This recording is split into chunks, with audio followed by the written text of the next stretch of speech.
Hey, thanks for watching. Welcome back. It's great to see you.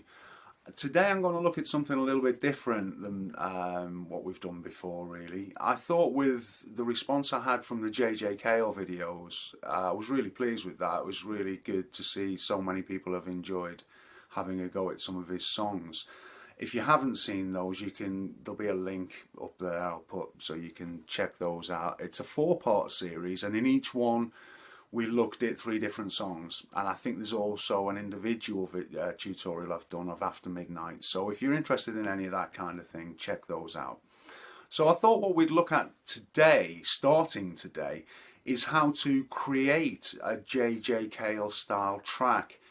As I mentioned in some of those previous videos, there are lots of guitar tracks on some of his records, and that's what gives it that real groove and feel to it. Now, I'm going to start out by saying I'm no JJ Cale. You know, I just love his music. I've enjoyed playing his music, and I just thought that this idea would help develop your own playing in different ways.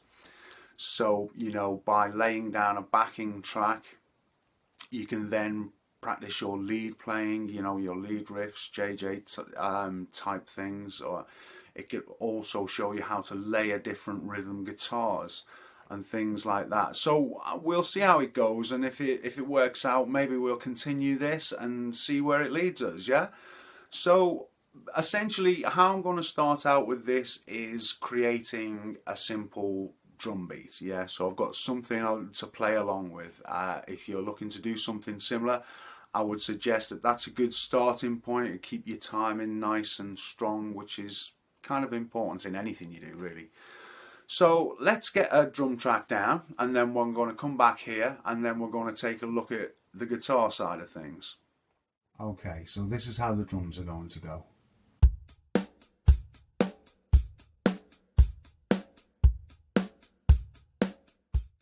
So we've got our drum beat there, nice basic thing which isn't going to get in the way of things.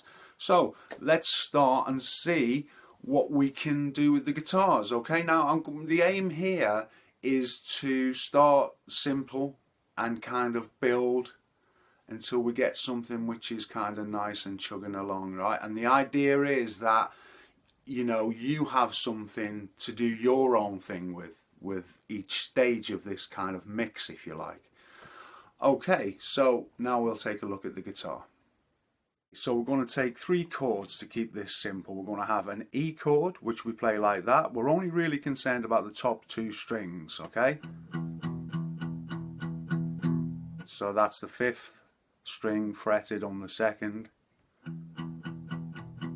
like that. So we have you can play this thing kind of thing then. And the A just moves down.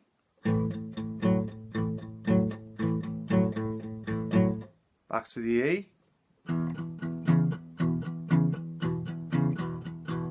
to the B chord, which I play like that. I use this 3rd finger to play the 3rd and 4th strings on the 4th fret, along with the 5th string on the 2nd fret. I play my B like that. You might prefer to use 2 fingers on the 3rd and 4th of the 4th fret like that, along with that one. So the idea being that you kind of use those 3 chords along with the drum track that I've prepared. Okay, so coming up in this next clip, I've just played a little bit of rhythm guitar over the drum track, or at least a portion of the drum track. I don't want to bore you with the whole thing, or at least not yet, okay? So this is just to kind of get your own ideas flowing maybe, and give you an idea of the type of thing that perhaps might fit.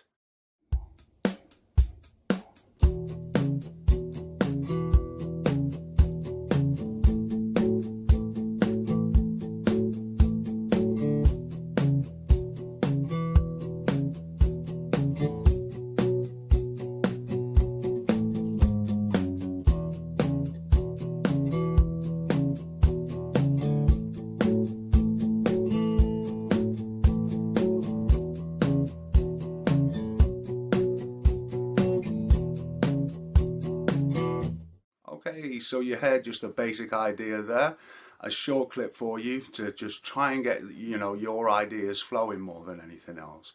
So What I'm going to do now is I'm going to play the whole drum track for you to try and fit these chords around into an arrangement which constitutes a song, if you like. Now you'll notice that kind of after the first verse there is a stop, and that's intentional, just to see how you can carry the rhythm through.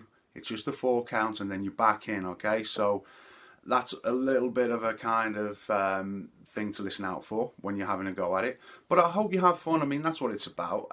When we come back in part 2 of this, I'm going to give you the complete guitar part that I laid down alongside the drum track, and then we're going to start adding guitars on top of that. So it'll get a little bit more interesting as it goes along, yeah? So I hope it helps in some small way. Keep watching. Look forward to seeing you next time. Thanks for watching.